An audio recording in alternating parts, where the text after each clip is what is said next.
This is The Change Physician, episode 123. Hey, folks, welcome back to another episode of the Change Physician podcast. This is your host, Dr. Kevin Cuccaro, with my Amazeballs co-host, Dr. Melissa Cady, and our Amazeballs guest, Dr. Leif Dahleen. You may not know him just by his face, but Dr. Dahleen is the physician on fire with a very widely popular physician website where many of us have gone and read his musings and seen his journey and followed with him peripherally over the years. So it's very exciting to have you come on and give us a little update of what your recent adventures have been like, as well as to give the listeners a little bit of background about what your journey was with both medicine and how you kind of moved into this early retirement lifestyle. So Leif, great to have you on the show. Well, thank you. Thank you for that Amazeballs introduction. That's my favorite new word. I love Amazeballs. Had that as part of intro before. So happy to be here and joining both you and Dr. Cady today. Thank you. So can you tell us a little bit of background? I mean, a lot of people are going to know who you are in the physician community, but for those who aren't, can you give a little bit about your medical background, your practice experiences, and then kind of transition to where you are now? Sure. I'll try to be relatively brief, but I grew up in Minnesota, went to undergrad and medical school at the University of Minnesota, and matched into a residency program at the University of Florida. I was a Gator sedator, as they say, for a few years. And then when I graduated, I wasn't quite sure what kind of practice I wanted. And my fiance, now wife, was going to be matching into an internship for dietetics, and that would happen a year after I graduated. And so I didn't want to take a permanent job because, well, my wife might have to go across country for her internship a year later. So I worked locums exclusively for my first 2 years out of training, and then settled into a permanent job. Just about everywhere I worked as a locum, which I think it was 5 different states in those first 2 years. They were looking for someone long-term and offered me a job. And I worked one place close to my wife's family in northern Michigan, and we decided to go ahead and take them up on that offer for a permanent job. I did air quotes if you're listening, without the video. But that permanent job lasted 3.5 to 4 years. The hospital ended up filing for bankruptcy and closed down for a while. I was gone before the very last day, but it didn't work out so well. So, my career didn't go quite as planned, but I decided to take a job a little further west in South Dakota, worked there a couple years, and my wife wanted to be closer to family. So we moved to Minnesota, which is where I'm from. And that was my final of 3 long-term jobs, permanent jobs, so to speak. But altogether, the career lasted about 13 years. And somewhere during that last job, even though it was my favorite and best job, I would say easily, I decided that I was going to be ready to hang it up, sometime in my 40s. And it ended up, I was 43, and this was now 2 years ago that I walked out of the call room in the OR for the last time. So to kind of clarify that a little bit, what was your financial sort of knowledge before you went into medicine, and then when you were into internship? Because there's sort of, it's always kind of interesting to me to hear where people kind of hear like, oh, you don't have to work 50 years or you don't have to do this. That idea has to come from somewhere, as well as there has to be that degree of financial knowledge. And some people learned it in their families. A lot of people did not learn it in their families, since it's not, oddly enough, not taught in schools, it seems. Mm-hmm. So where did you start learning about the finances? And then where did that picture of, hey, I can actually do this, maybe I'm going to retire in my 40s as compared to 65? Yeah, that's a great question. Early on, I think my parents did a good job of teaching me to be relatively frugal. My dad was a dentist, and so was his dad. So they made pretty good money. And but they didn't spend like you might expect a dentist to spend. And part of that, I think, is growing up in a small town in the Midwest, where maybe flashy lifestyles are frowned upon, if anything, not really, looked up to. And then, I didn't learn a lot about investing, but when I was a medical student, I talked to my dad about, I'm going to be making some money someday. And, I'm thinking about different ways I could invest. And he gave me a book called The Only Investment Guide You'll Ever Need by Andrew Tobias. And it was just a kind of a basic primer. These are different investments that are available. And he also preached relative frugality, and reading that kind of set me on the path towards not doing anything too dumb with my money. I think he probably talked about not doing life insurance, just buying mutual funds. So, I started out my career having some basic knowledge from that one book. And it wasn't until about halfway through that 13-year career that I realized that we'd been saving, pretty well, just buying mutual funds like the book said to do.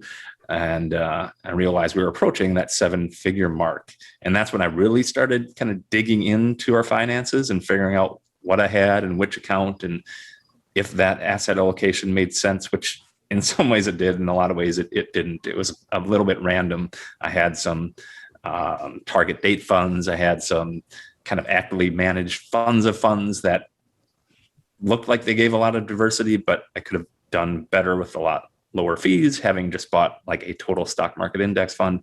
But I figured out I started reading Bogleheads. I discovered the White Coat Investor, this guy called Mr. Money Mustache, who talked more about the financial independence and retire early side of things, and kind of put it all together. This was now approaching maybe 10 years ago.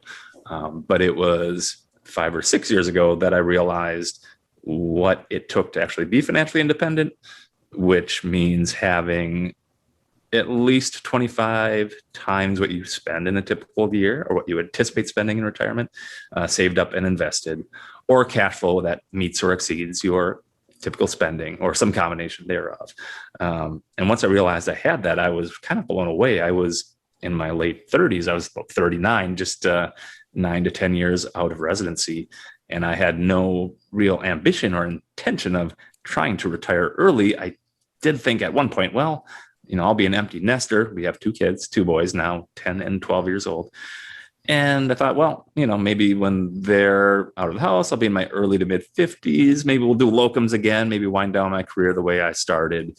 But I never really envisioned retiring in my 40s until I realized it was totally possible, and that we would be in really good financial shape to do so, living the lifestyle that we were already living.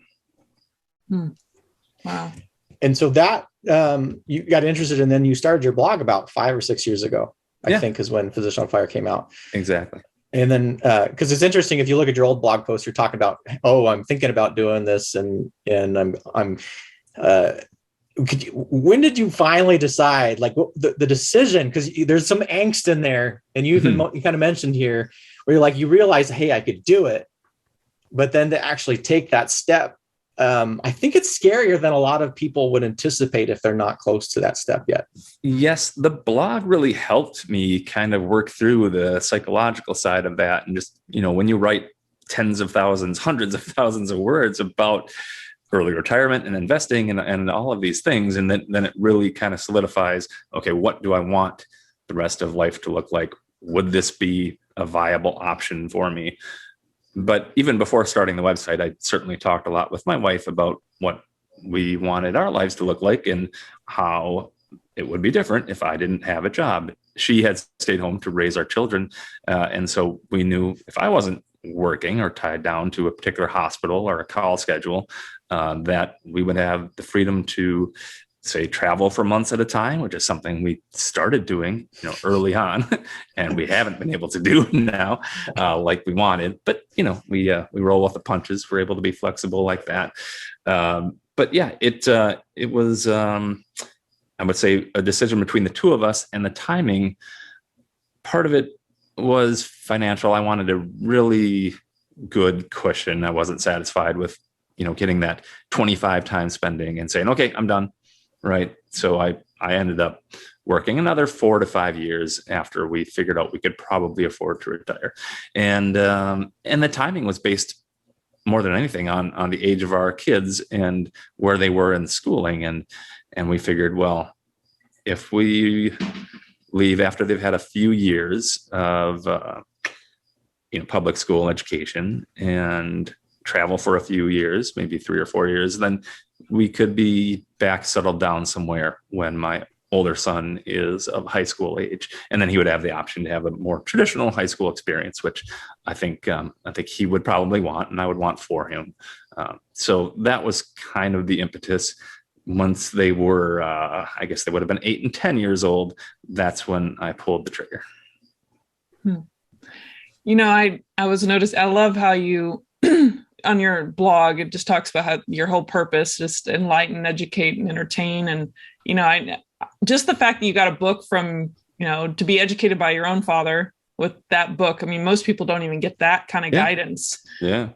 For those that haven't gone to your website and haven't really seen all the resources now at this point in your life, what's some of the educational, other than going to your website and following you and getting your blogs and newsletters, what would be your suggestion for, like, if you have children or for yourself as an adult that never got the education, what are your kind of go-to, or at least a broad understanding of all the ways that you can invest and be wise with your money? Sure. I think, number one is just minding the gap between what you earn and what you spend. And the larger that is, the more money you'll have to invest and the more rapidly you'll approach financial independence.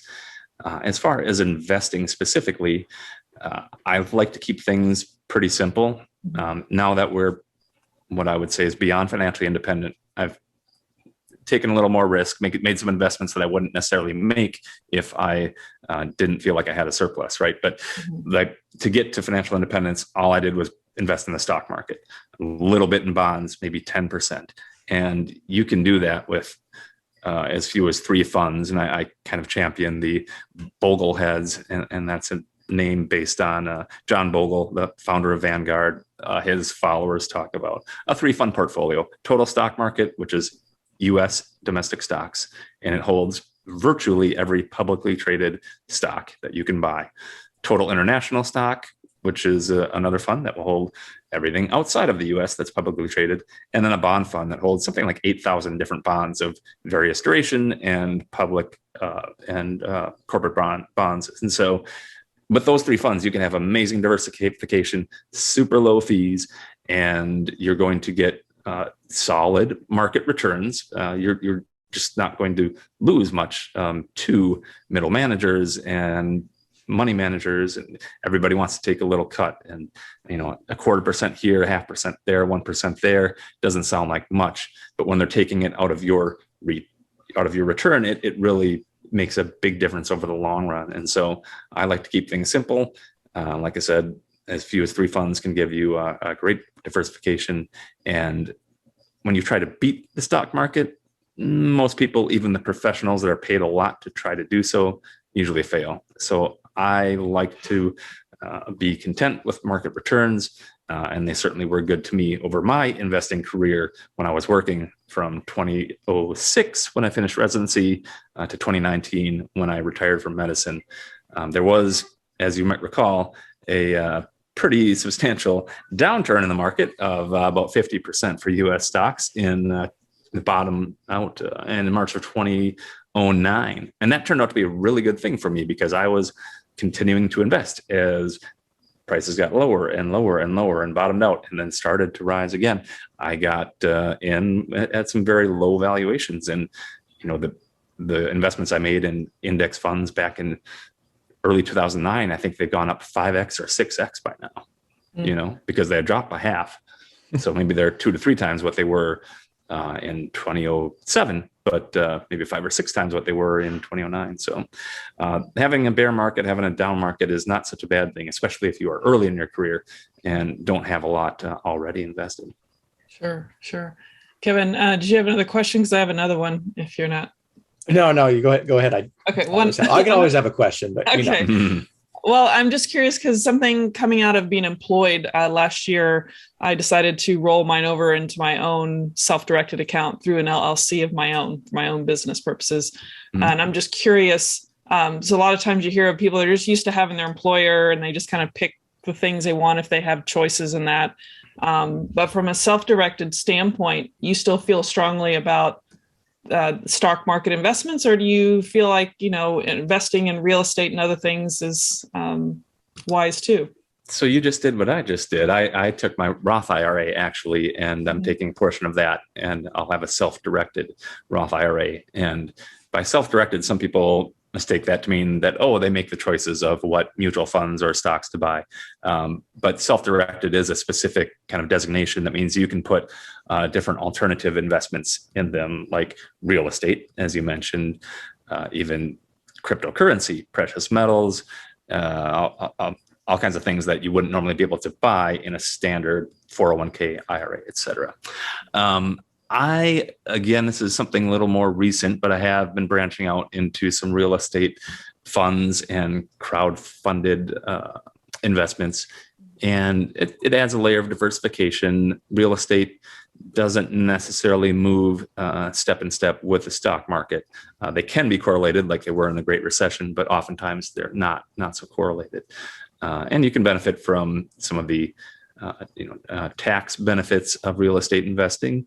And so I've been slowly ramping up an allocation to real estate, to private real estate. And I'm at about 10% now. And I think I might build that up to 20% as we go on. But I still do have, more than 25x just invested in a kind of a 90-10 stock to bond portfolio. Interesting. Go ahead, Kevin. I don't want to steal all your thunder there. No thunder. It was just, I was interested in the, 2008, 2009, because it was a very interesting kind of moment in time. And it's a different mindset when people look at a crash or a significant loss in the market. And I love how you kind of pointed out, though, if you're early in your career, that is actually a very good thing. It's bad for the people who may be starting retirement, but for those of us who went through it and you consistently invested, it's just a huge opportunity. And I had a physician who I had rotated with, actually not rotated with, I had observed him prior to medical school. And I'll never forget, it was 1987. And he said they were watching the crash in 1987 and he was talking to his wife at the time and they were all excited about it. And that kind of just lodges in your head is, that's a very indifferent perspective to see how you look about this stuff. But I love that. And I love that focus on really just making sure that you are in the market and looking at it a long time rather than a short-term perspective. What do you think from your sort of readership? Because you're focusing very much on physicians, and we know there are people who are not, but physicians as a whole, a lot of us don't have a really good financial aptitude. If what do you think the biggest money mistakes are made for a new attending or someone who's new to the field or just someone who is now making the income of a physician and is now launched into the world with all the wolves that are present there? Yeah. I think probably the number one thing is that lifestyle inflation or lifestyle explosion, where you have all this delayed gratification, and instead of doing one big thing like a really nice trip or buying a nice car, you get all the nice things, and you might be in a higher cost of living area. So the house is 1.2 million. You might have a practice buy-in of several $100,000. You get a couple of car payments, and suddenly you're like 1.5 million in debt when you add on the student loan debt and everything else. And that is just a huge hole to dig out from, even if interest rates are relatively low on most or all of that debt. That's just not a great place to start. For me, working locums was really nice because all of my expenses were paid for. I mean, the hotel, the rental car, even a per diem for food sometimes. So we had like zero expenses for the most part when I started out. So I was able to save, darn near everything I made. We did take some pretty cool vacations, but other than that, we didn't have the everything lifestyle explosion. And so I think just, the white coat investor, who I'm sure you're familiar with as well, he's famous for telling people to live like a resident for 3 to 5 years. And you lived on what? Now it's what, 60,000 a year. It was 40,000 when I trained, for a while. And life wasn't so bad. If it was bad, it was probably because you were working 80-hour plus weeks all the time, not because you didn't have, enough money to get by and do some fun things from time to time. And then on the investing side, again, I think not trying to hit home runs. All the headlines are about the people that invested in this SPAC or that cryptocurrency or the latest meme stock, right? GameStop and whatever. And that requires luck and getting in and out at the right time.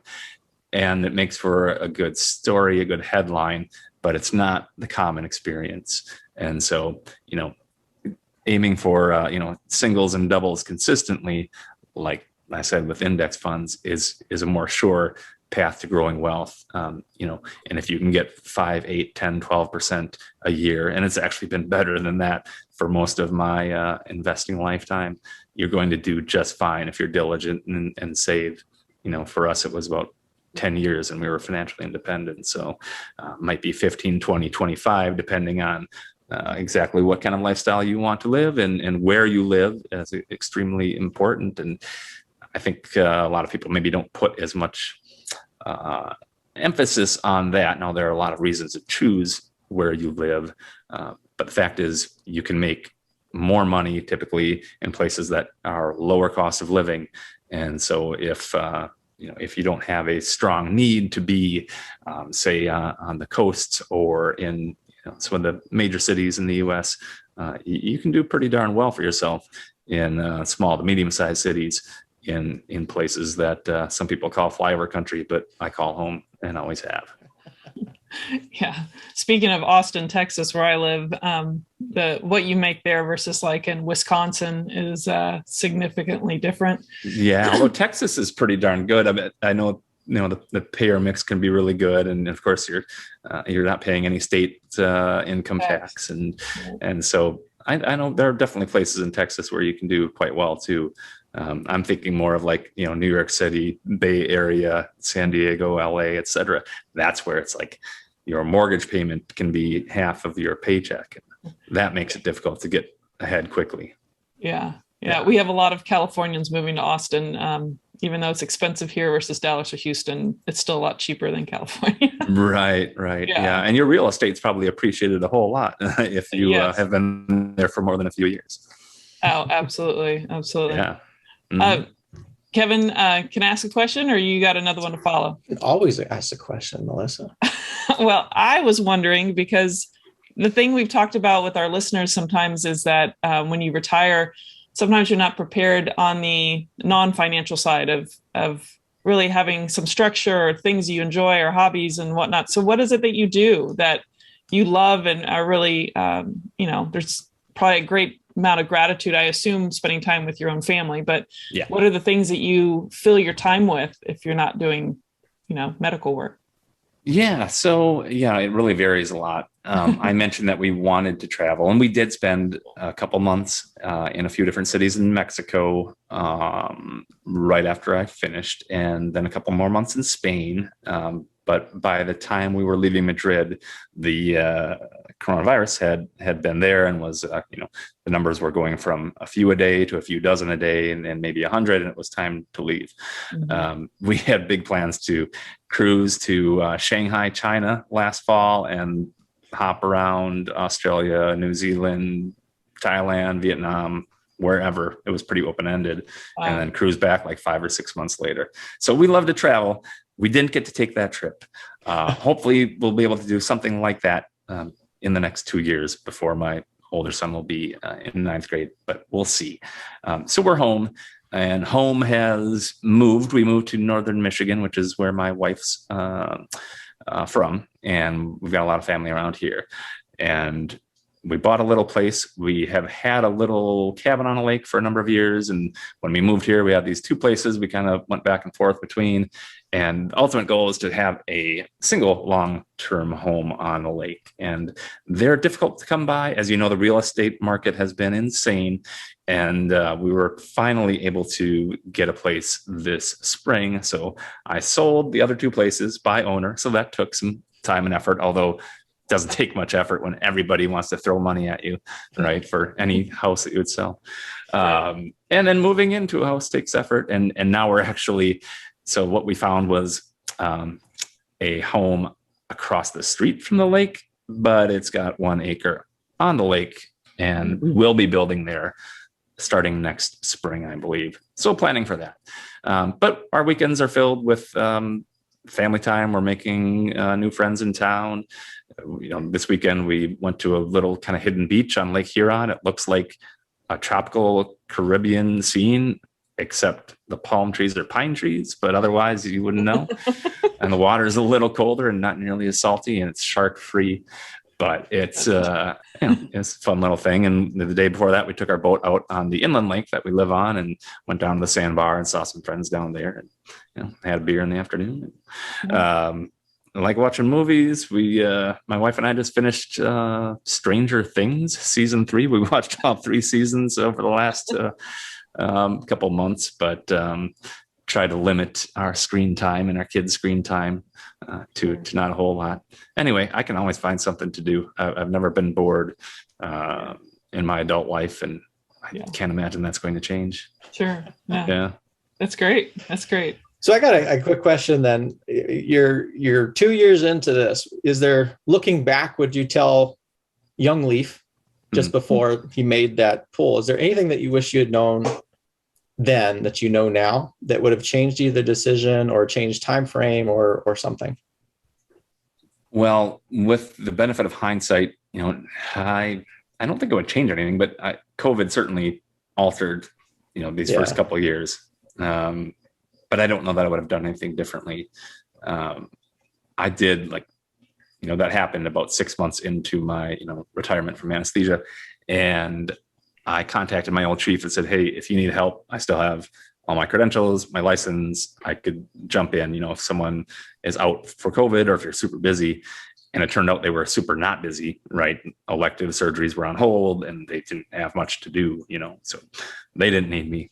Eventually I ended up volunteering with the local health department, and when my wife and I both were at a bunch of their clinics all around like northeastern Michigan. We just did all these free clinics to vaccinate people, starting with the elderly and working on down until everybody had a chance to get a vaccine if they wanted it. And of course, at the end, there were not nearly as many people wanting it as we had vaccine, which is really, really sad to see. But it was very rewarding to be able to step in and vaccinate all these people that were so grateful, especially in those first couple months when it became available to new age groups, every couple of weeks.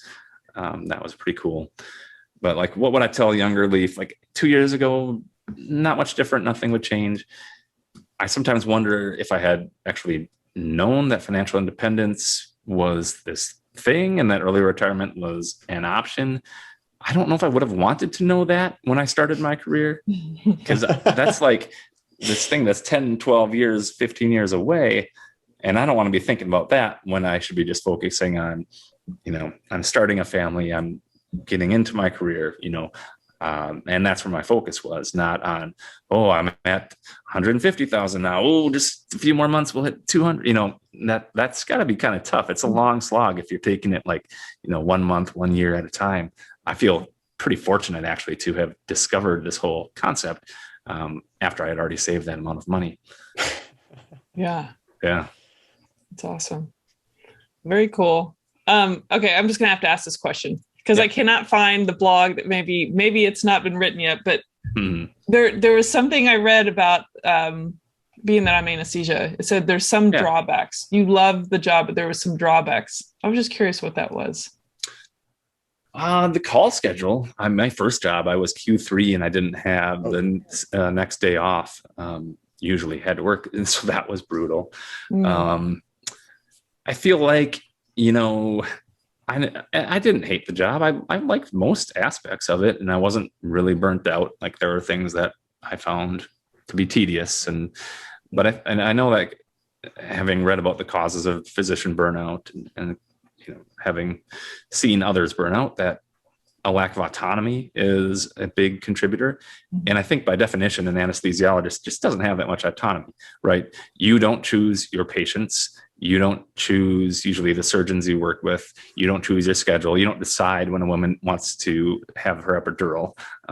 You are just at everyone's beck and call, the surgeons, the patients, the nurses, and the pager, right? And so you have very little autonomy other than deciding, what type of anesthetic to give and, what sort of induction and how you're going to manage the airway. But in terms of autonomy, that's just not built into our specialty, is it? No. Yeah. But I knew that going in. I thought anesthesia was a great choice for me.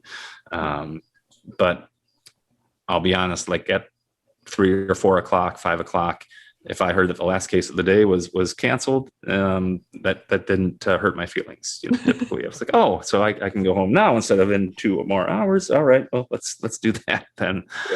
Yeah. Well, I was just curious because there's always those things about you're going to miss some things, but there's some things you definitely won't.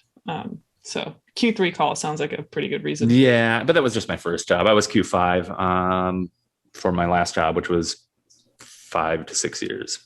And it was home call, although we were typically working, in my situation, it was one anesthesiologist running 3 to 4 rooms in the hospital and doing the epidurals and C-sections and anything else. So you're typically working from 6 a.m. till sometime at night, and maybe often going back in for something at some point. So it was a pretty busy call, even though it was home call. Yeah.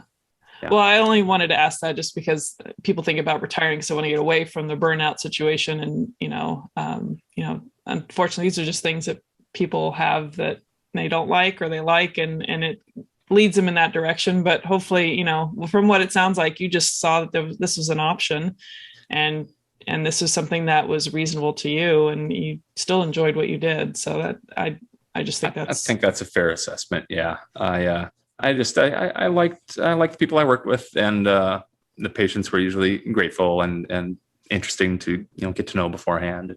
But at the end of the day, my favorite days were not my work days, and if I had the option of a week off or a busy week at the hospital, I would take the week off, and so made the decision to retire from medicine a little easier.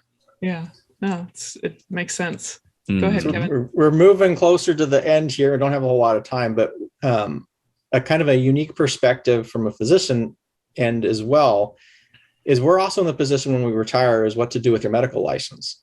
And so I'm kind of curious, what are your decisions around that? And then also for those who may not be physicians, the MOCA, your maintenance of certification, which is a huge issue in the physician space, and certainly in anesthesia, I find that particularly troubling. Just a little bit. Yeah, I'm a pain guy, so I didn't do anesthesia for a long time. And the MOCA thing really, if you don't do it, your options are done. So I've got a MOCA story. So I was in the cohort. I finished residency in 2006, was board certified in 2007, and at the 7-year mark, the ABA, that's the American Board of Anesthesiology, says, hey, you can now take your 10-year certification or recertification exam, and they kind of encourage it. And they say, all right, if you take it now, you still have a couple times to retake it. If things don't go well and you have a bad day, don't pass it the first time. So, okay, all right, I'll sign up for, as soon as I can. I think I might have taken this, I think it was a summer or a winter option. I'm like, well, summer, I don't want to be studying. Summer's beautiful up north, but I'll do the winter one. So I took this $2,100 exam, and I spent a good amount of time studying, and a lot of it, and even this is more true for you, Kevin, but I'm in a community hospital. I'm not doing heads. I'm not doing hearts. I'm not in the ICU. And so a good chunk of what I'm studying and the test questions I'm preparing for are not things that I really need to know to do my community hospital based anesthesia job. But okay, I studied all this for boards before. I can do this. And I took the test and I did pretty well. I was very happy with my score and whatnot. And then within weeks of getting the result, the ABA said, oh, by the way, that's not going to count for anything. We're switching to MOCA 2.0. And now you're going to answer 30 questions a year or 30 questions a quarter, 120 a year, and you're going to pay $210 a year, even though you just paid $2,100. Wait a minute, that's a bait and switch. And they obviously knew that they had all of this in place when they encouraged me to take the test and took my money and put me through all that. So okay, if there's any burnout or angst in my past, it's that stupid scenario. But so what have I done about all of that since I left? This is an interesting time to ask that question because it's been just over 2 years since I last practiced. And so from what I hear, that is the time where it can be difficult to obtain medical malpractice insurance and to be covered. And so I kind of feel like I've met the point of no return, or at least a difficult and arduous return that might require some remedial training and that sort of thing. I did maintain a medical license in the state of Minnesota, which I've renewed annually twice, but it expires in November. I came to the point where my ACLS, PALS, BLS, those would come up for renewal. And I could have either taken a 1-day renewal before it expired, or if I were to decide to go back, take a 2-day, new student course essentially. And I kind of weighed the pros and cons there and decided, well, let's just wait and see. And I can get those back if I need them.